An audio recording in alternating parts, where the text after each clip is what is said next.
নামাজ পড়ি না, সাধারণ মানুষের কথা কি বলবো। আমি প্রায় 25-26 বছর ধরে বক্তৃতা মঞ্চে, এই মঞ্চে আমি আছি। হাজারো বক্তা, নাম বলবো না, যারা বক্তৃতা মঞ্চে কোরআন হাদিসের কথা বলে আর হাজার হাজার টাকা বাড়ি নিয়ে চলে যায়, ওই বক্তারাও নামাজ পড়ে না। কমিটিকে বললাম, মৌলানা প্রধান বক্তাকে একটু বলে আমাকে একটু চাপিয়ে দিতে বলেন, কারণ আমার বাড়িতে আমার স্ত্রী খুব অসুস্থ, যদি চাপিয়ে দেন খুব ভালো হয়, তাহলে আমি ওখানে মোররাম নেমে যাব, ওখান থেকে আমার বাড়িটা খুব নিকটে। কমিটিরা রিকোয়েস্ট করে প্রধান বক্তার গাড়িতে আমাকে উঠিয়ে দিল।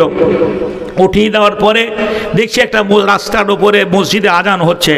তা আমি বললাম, মৌলানা এই আজানটা হচ্ছে, তা আমরা আওয়ালক্তে জামাতে পড়বো না, আওয়ালক্তে আমরা ফজরের নামাজটা পড়ে নিই, কোথায় হবে কি না হবে, তা ফজরের নামাজটা পড়ে নিই তো খুব ভালো হয় আর কি।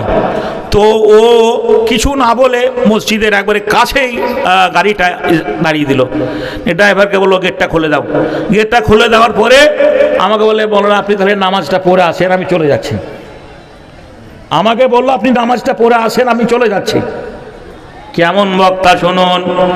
বর্তমান মুসলমানদের অবস্থা এইরকম।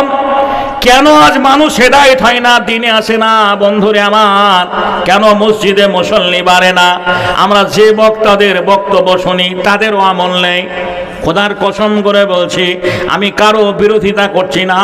আল্লাহ রাব্বুল আলামিন এই কোরআনে বলেছেন, ইয়া আইয়ুহাল্লাযীনা আমানু লিমা তাকুলুনা মা লা তাফালুন। জি, যারা পণের বিরুদ্ধে কথা বলে যে মোটর সাইকেল নেওয়া যাবে না, জি পণ নেওয়া যাবে না, আর যখনই ওকে আপনি দাওয়াত করবেন বলবে আমার 25,000 টাকা লাগবে।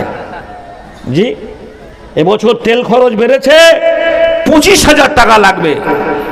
কবিরা শুনে নাও, তোমার মসজিদে ইমামের মাইনের বেতন, যে তোমার জানাজা নামাজ পড়াবে, যে তোমার গ্রামের লোকে অসুস্থ হলে দেখতে যাবে, যে লোকটা ঘড়ির কাঁটার দিকে লক্ষ্য রেখে সময় মতো নামাজ আজান দেবে, সেই মানুষটার 500 টাকা মাইনে বাড়ে না। আর তুমি একটা নাইটে 2 ঘন্টা বক্তব্য দিবে, চলে যাবে, তার কাছে তুমি 25,000 টাকা বাজেট করো, 1 মাস আগে টাকা ভরে দাও, কিয়ামতের মাঠে তোমারও পাছায় বাস ঢুকবে। ইসলাম দিল্লি কালাট্টু নয়, কোরআন আইন তোমার মতো নয়। কোরআনের নিজস্ব একটা সার্কুলার আছে, সংবিধান আছে। এক স্টেজের বক্তা, একই মঞ্চের বক্তা, নাম বলবো না, একজন বক্তাকে 12,000 টাকা দিলে, 12,000 টাকা দেওয়ার পরে উনি টাকাটা মাটিতে রেখে বললেন, আমি টাকা নেব না, আমাকে 15,000 দিতে হবে। কমিটি এইরকম রাগ করে বলে, দেখো 15,000 টাকা দে। আর একজন বক্তা বললেন যে আমাকে 10,000 টাকা দিয়েছেন, তার 2,000 টাকা দেন। ওকে 2,000 টাকা দিলে, তা আমি কানা কুকুর মারে শুকুর, আমাকে কত দিলে আমি দেখলাম না, আলহামদুলিল্লাহ বলে পকেটে ভরলাম। তো 2 বার আলহামদুলিল্লাহ বললাম, যে আলহামদুলিল্লাহ আলহামদুলিল্লাহ। তো এইরকম একটা বয়স্ক লোক বলছে যে এই বক্তাগুলোর মধ্যে যে এই লোকটা হলো সৎ। তা আমাকে বলছে যে তুমি আমাদেরকে অপমান করলা। আল্লাহ মৌলানা, আমি অপমান করলাম কেন? আলহামদুলিল্লাহ বললে কো অপমান হবে? আলহামদুলিল্লাহ বললে কো আপনার অপমান হবে? তো বলছে ওদের সামনে তুমি জোরে আলহামদুলিল্লাহ বললে কেন? বলে আপনি 1 লাখের উপর বেতন পান, তাতেও আপনার পেট ভরে না, আপনার সচ্ছলতা আছে, জমি জায়গা বাড়ি ঘর সবকিছু আছে, আপনি নিজেকে সলভেন্ট। আজকের জলসায় এখানে বিধবা মেয়ের টাকা আছে, ইয়াতিম ছেলের টাকা আছে, দুস্থ মানুষের টাকা আছে, যাকে ডাক্তার বারবার বলেছে তোমাকে ভালো মন্দ খেতে হবে, আপেল কিনে খেতে হবে, বেদানা কিনে খেতে হবে, একটা ভিটামিন খেতে হবে, সেই লোকটা অর্থভাবে ভিটামিন কিনে খেতে পাইনি, ভালো মন্দ চোখে দেখেছে খেতে পাইনি, কিন্তু জালসাকে সামনে রেখে তিলে তিলে জমানো টাকা 1,000 টাকা দিয়েছে, সেই টাকা আজকে তোমাকে 15,000 টাকা দিলে। আর আমি যা দিয়েছে 4-5 হাজার টাকা, আলহামদুলিল্লাহ। এই জন্য বললাম, আমি যদি রাজমিস্ত্রি করতাম তো 2 ঘন্টা কাজ করে আমাকে 15,000 টাকা দিয়ে কি দিত না, নাকি বলছেন? দিত না। খুব সমাজ দায়ী এর জন্য, এর জন্য সমাজ দায়ী, কর্তৃপক্ষ দায়ী। আমরা ইনসাফ করি না। বন্ধুরে আমার, ভাইয়েরা আমার, বেশি কথা বলবো না। কথা হচ্ছে এখনই যুগে যুগে মুসলমানরা মার খাবে, এটাই বাস্তব। মহানবী মুহাম্মদুর রাসূলুল্লাহ সাল্লাল্লাহু আলাইহি ওয়াসাল্লাম বলেছেন, আজ আমার জীবনের এটাই অন্তিম হজ। আগামী দিনে তোমাদের সঙ্গে দেখা নাও হতে পারে। কান করে শুনে নাও, যারা এখানে উপস্থিত রয়েছ, যারা আজকে আসতে পারেনি, পৌঁছাতে পারেনি, আমার কথাগুলো তাদের কানে পৌঁছে দিও। শ্রমিকের ঘাম শুকাবার আগে পয়সা মিটিয়ে দিও। লোকটা পাট লাগিয়েছে, 4 বিঘা পাট লাগিয়েছে, পাট কাটা হয়ে গেল, ছাড়া হয়ে গেল, তবুও শ্রমিকের টাকা পেমেন্ট হলো না। জি বলে দাম তো কেবল খাবারে দাম, পাটি বিক্রি করেনি আর পয়সা করলে হবে? পাটি তো বিক্রি করেনি। ভাইরা আমার, বন্ধুরে আমার, বলতে যাচ্ছিলাম, শ্রমিকের ঘাম শুকাবার আগে পয়সা মিটিয়ে দিতে হবে। দাস দাসীর প্রতি তোমরা দুর্ব্যবহার করবে না, ইয়াতিমের প্রতি তোমরা দুর্ব্যবহার করবে না, সময় মতো তোমরা নামাজ পড়বে। এই কোরআন ও হাদিস তোমাদের কাছে রেখে গেলাম, আল্লাহর কোরআন ও হাদিস। কোরআন ও হাদিসের যদি তোমরা চলো মেনে, জীবনে কোনো জাতি তোমাকে ছোট করতে পারবে না।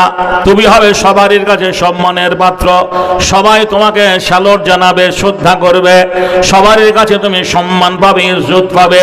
কিন্তু কান করে শুনে নাও, যেদিন তোমার মধ্যে কোরআন থাকবে না, তোমার মধ্যে ইসলামের আইন থাকবে না, তোমার মধ্যে যখন ইসলামী জামা থাকবে না, তোমার গায়ে যখন টিএমসির জামা চাপবে, তোমার গায়ে যখন সুবহানাল্লাহ সিপিএম এর জামা চাপবে, বিজেপির জামা চাপবে, তখন তুমি ইসলাম থেকে যখন সরে যাবে, সমগ্র জাতির কাছে তুমি যুগে যুগে লাথি জুতো খাবে। আমি বক্তৃতার প্রারম্ভে বলেছি, তোমায় ভুলেছি, কোরআন ছেড়েছি, তাই বুঝি এই অপমান। তোমার দুনিয়ায় দুশ্মনী লীলা, চেয়ে দেখো রহমান। আমরা কোরআন ভুলে গেছি, কোরআন আইন থেকে সরে গেছি। ভাইয়ের আমার, বন্ধুরে আমার, আমি ঈমান আনার জন্য, ইসলাম কবুল করার জন্য, কোরআন মানার জন্য জীবনে কত যে কষ্ট করেছে একটু আপনাদের সামনে বলবো।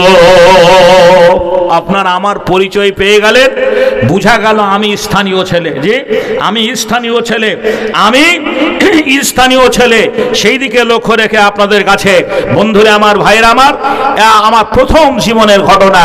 একদিন আমার মা আমাকে মন্দিরে পুজো করতে নিয়ে গেল। আমি মায়ের ছেলে, মন্দিরে পুজো করতে গেলাম।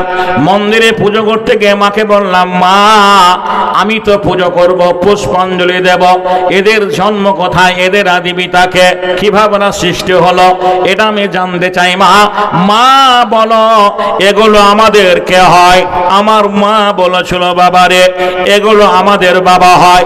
যদি এ বাবাদের আমরা পুজো করতে পারি, তাহলে আমরা স্বর্গবাসী হতে পারবো। নাউজুবিল্লাহ মিন জালিক। মাকে বলেছিলাম, মা তুমি যাকে বাবা বলো, তোমার বাবা তোমার নানা হবে। তুমি যাকে মা বলো, তোমার মা তোমার নানি হবে। অতএব তোমার বাবাকে আমি কেন বাবা বলবো? প্রথম জীবনে আমার মায়ের সঙ্গে তর্ক বিতর্ক শুরু হয়ে গেল। মাকে একটা কথা বলেছিলাম, মা যদি এই দেব দেবীদের বাবা বলতে হয়, আমি আমার জীবনে আজ থেকে রাস্তাঘাটে যাকেই দেখতে পাবো আমি তাকেই বাবা বলে ডাকবো, আর তাকেই তোমাকে স্বামী বলে গ্রহণ করতে হবে। করবে কি তাই বলো? কোন ছেলে যদি তার মাকে হেন প্রশ্ন করে, বুঝতেই পারছেন সে মায়ের মন মানসিকতা কেমন হবে। নিশ্চয়ই সে মা আদর আপ্যায়ন করে কোলে তুলে নেবে না। উগ্র মেজাজ নিয়ে মায়ের সঙ্গে কথোপকথন শুরু হয়ে গেল। মা কি বলেছিলেন? মায়ের প্রত্যুত্তরে জবাব দিয়েছে, মন্দিরের প্রথম কথা প্রভাত বেলায় পড়িয়াছিলাম একটি গীতা বই, প্রথম পৃষ্ঠা খুলতেই দেখে যুদ্ধের হইচই। মা বলল, চলো বাবা করে গিয়ে পুজো, তোমার পিতা আসলে বরে দেব জুতো মজ। আমি বলিলাম, মায়ের তরে, ওগো মা শোনো, কোনটা তোমার আসল পিতা তাকে তুমি চেনো? রামকৃষ্ণ, শিব, বিষ্ণু, ব্রহ্মা, মহেশ্বর, কার কে পিতামহ, কে বড় ঈশ্বর? আমার কথা শুনে মা অবাক হয়ে রয়, এদিক ওদিক চাইয়া দেখে কেউ কোথাও নাই। মা বলল, শোনো বাছা, শোনো পুত্র ধন, সবাই পিতা, সবাই ভগবান। আমি বললাম, মায়ের তরে, ওগো মা তাই যদি হয়, আমার পিতা তোমার স্বামী তোমারও পিতা হয়। মা বলল, আমার তরে, ওরে পাগলা ছেলে, ও সব কথা বললে পরে দেব তোরে জেলে। আমি বললাম, মায়ের তরে হব মুসলমান। মুসলমান নামাজ পড়ে রোজা রেখে আনিব ঈমান। প্রথম জীবনে যখন মায়ের সঙ্গে তর্ক বিতর্ক শুরু হয়ে গেল, আমি হিন্দুর ছেলে মন্দিরে গেলাম, আমাদের মসজিদে আল্লাহর মূর্তি নেই, নবীর মূর্তি নেই, কোন পয়গম্বরের মূর্তি নেই, কোন ফেরেশতার মূর্তি নেই। মুসলমান আল্লাহ ছাড়া কাউকে সেজদা করে না। ওদের মন্দিরে এমন একটা দেব দেবী নেই যার পুজোরও করে না। আমি ব্রাহ্মণকে বললাম, দাদু ঈশ্বরের সন্তান আপনি, আমিও ঈশ্বরের সন্তান, ঈশ্বরকে ডাকার সমান অধিকার রয়েছে। আপনি যেমনি ভাবে পুজো করছেন আমি ওইভাবে পুজো করব। উনি বললেন, না, তোরা নিচু বর্ণের হিন্দু, এই বইগুলো পড়লে ভস্ম হয়ে যাবে, পাপ আজে লিপ্ত হবে, তোদের নরকে ওঠাই হবে না। দেখা গেল না আমাকে ওই ধর্মের বই পুস্তকগুলো পড়তে হবে। ভাই, কোরআনের কোনো জায়গায় এই কথা বলা হয়নি যে মুসলমান ছাড়া কোরআন কেউ পড়তে পাবে না। যে কোনো সম্প্রদায়ের মানুষ, যে কোনো বর্ণের মানুষ, যে কোনো ধর্মের মানুষ কোরআন পড়তে পারে। কোরআন হুদাল লিন্নাস, মানুষের হেদায়েতের জন্য কোরআন এসেছে, মানুষকে পথ দেখানোর জন্য কোরআন এসেছে। যে কোনো সম্প্রদায়ের মানুষ কোরআন পড়তে পারে। ওদের ধর্মে ব্রাহ্মণ ছাড়া কাউকে পড়তে দেওয়া হবে না। আমার দাদু বয়স্ক প্রবীণ মানুষ, ওই ধর্মশাস্ত্র পড়াশোনা করতেন, সেই বইগুলো থেকে পড়াশোনা করে আমি হাবিবুল্লাহ যেটা পেয়েছি সেটার নাম ইসলাম। ইসলাম যে আল্লাহর দিন, এ কথা আল্লাহ শুধু কোরআনে বলেনি, কোরআনের বহু আগে তৌরাত বলে গেছে, জব্বুর বলেছে, বাইবেল বলেছে, ত্রিপিটক বলেছে, জিন্দা বেস্তে প্রমাণ রয়েছে। আমরা বলি লা ইলাহা ইল্লাল্লাহু মুহাম্মাদুর রাসূলুল্লাহ। মনু ওদের ধর্মের লোক, মনুকে যিনি বেদ লিখেছেন তার নাম মনু। এই মনু লোকটা আর্য ঋষি। মনু বলেছেন লা ইলাহা মুহাম্মাদাং রাসূলাং সর্বাং সুন্দরাং পরমাং সুন্দরাং ওয়াল্লাং জ্যেষ্ঠং শ্রেষ্ঠং পরমাং পূর্ণাং ব্রহ্মং ওয়াল্লা ওয়াল্লা মিতং। আজও এই মন্ত্র ভগবানের সামনে পাঠ করা হয়। যখন জোরে জোরে ঢাক বাজে, ঢোল বাজে, কেউ যাতে শুনতে না পায়, আমরা বলি লা ইলাহা ইল্লাল্লাহু মুহাম্মাদুর রাসূলুল্লাহ।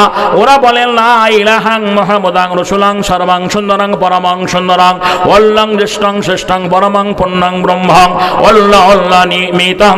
এমনি করে বেদ পুরাণে বহু জায়গায় আল্লাহ মুহাম্মদের কথা বলা হয়েছে। অমুসলমান ভাইরা মুসলমানদেরকে খারাপ ভাবে বলে ওরা মূর্তি পূজার বিরোধিতা করে। মূর্তি পূজার বিধা মুসলমানরা করে না। কোরআন শুধু মূর্তি পূজার বিরোধিতা বল করেনি। তোমার পুরাণ কি বলেছে শোনো, যারা পুজো করো দেবদেবীর, পাথরের, ঝি গাছের, চন্দ্র সূর্যের, পাহাড় পর্বত নদী নালার, তোমার ধর্মে বলা হয়েছে শ্রেষ্ঠ পূজা কাকে